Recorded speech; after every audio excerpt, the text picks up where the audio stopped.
Hello, dear friends, dear students. I hope you are enjoying your time. And this is the third lesson in morphology, inflectional and derivational morphemes.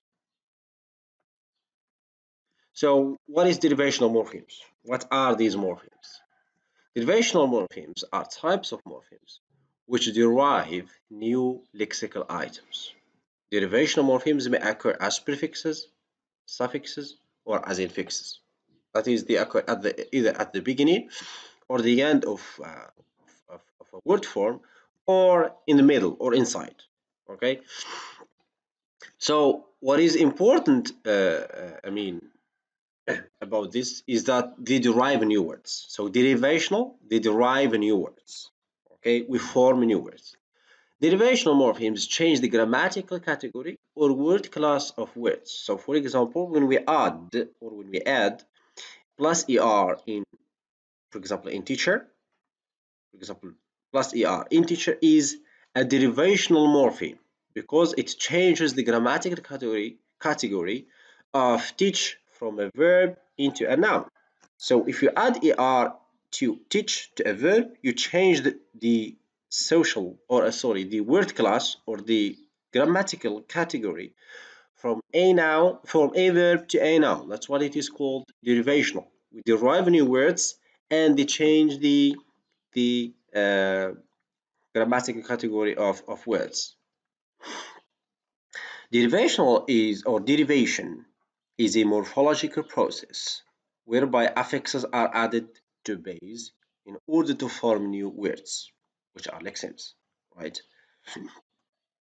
So generally, prefixes do not change the grammatical category of words they are attached to. Mostly, this is not 100%, but mostly prefixes, they do not change the grammatical category of words. For example, happy is an adjective, and if we add unhappy, it is still an adjective. Turn, a verb. Return, it is still a verb. Agree, disagree, it is still a verb. Okay, so prefixes generally they don't change uh, the grammatical category of words. Suffixes, on the other hand, they change the grammatical category of words they are attached to. So, for example, establish, it is a verb. Establishment is a noun. You see, suffixes they change the grammatical category. Associate, associative, from a verb to adjective. Happy, happily, from adjective to adverbs. So the derivational, what you really need to remember is that derivational, we have derivational morphemes. We either add prefixes, for example, or suffixes. Prefixes, they do not change the grammatical category of words. Prefixes do change the grammatical category of words. The attachment of derivational morphemes may result in some things, some changes. Among them, we have phonological change, that is, for example, reduce, reduction, reduce, s, reduction. So s becomes k. Okay, so when we add the shin, for example, which is a suffix, this is what happened. Okay, s becomes k. So this attachment, this adding of or addition of derivation morphemes result in phonological change, like in the case of reduce, reduction, s becomes k. Fuse, fusion, z becomes j. Okay, fuse, fusion. Impress, impression, and s becomes again sh. So this is a phonological change, which is the result of derivational morphemes, basically, or particularly suffixes. And then we have also orthographic change, something that has to do with letters, not sounds. Happy, happiness. Y here becomes e. Okay, happiness. Y, the alphabet here, or W, you can say W becomes E, right, or I. Deny, okay, again W becomes I, but we have an addition of A. So Y here, Y becomes uh, I plus L, for example, plus L, right? So this is something that has to do with orthograph, okay?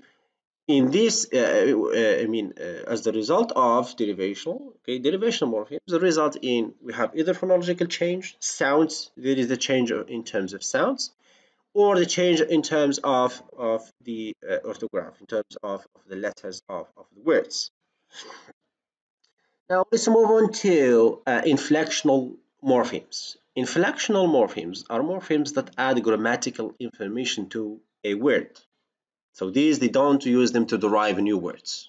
Okay, we don't use them to. They don't change the word class or anything. They just we use these inflectional morphemes to add grammatical information. So when inflectional morphemes are added to words, the words still retain their core meaning and grammatical category, right? So inflection is a morphological process whereby affixes are added to a base or a stem in order to produce new word forms. We don't produce new words with new grammatical categories, but new word forms. Okay, it is just another word form. Right. So inflectional affixes express grammatical information such as number, person, gender, tense, etc. Okay. So for example, let's see how does this happen with number. So number, for example, indicates how many entities a noun or a pronoun refers to. For example, we have car, cars. The S, that's the number, all right? It's of the plural. So S is an inflectional affix, okay? In cars, S is an inflection affix that we add for number. When we have more than one, we add S for the plural. Let's see with person. Person here, it just distinguishes I and we, which is the speaker. I, we, the speaker. It distinguishes from you, the addressee. I'm talking to you, for example, you are the addressee. And we have also she and he and it and the, which refer to other participants, uh, rather than other participants than you and me, right? Or you and we. Okay, so person here is about I, we, you, etc.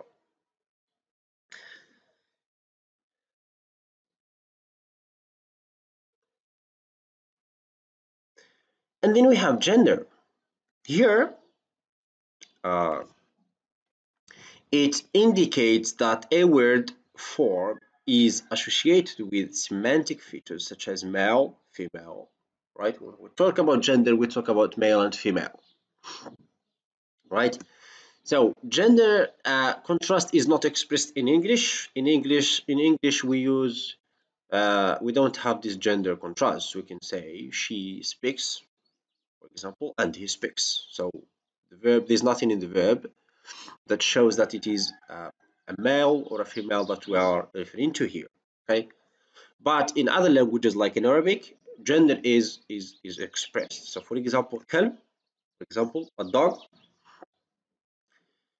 uh, is the male, and kalba is a bitch, that is the female dog. So for example, in here refers to the gender, to the female. It's a morpheme that we use to show the female, you know, gender, right? To the female. So this is something that is expressed in Arabic and Berber, Tamazight, languages. So we have this female and male morphemes. In English, we don't. And then we have tense. Tense also, it contrasts time in verbs. So we have present, we have past, we have future. So visits, for example, you say visits, it's automatically this S is for the present. Okay, visits. Visited, ed for the past.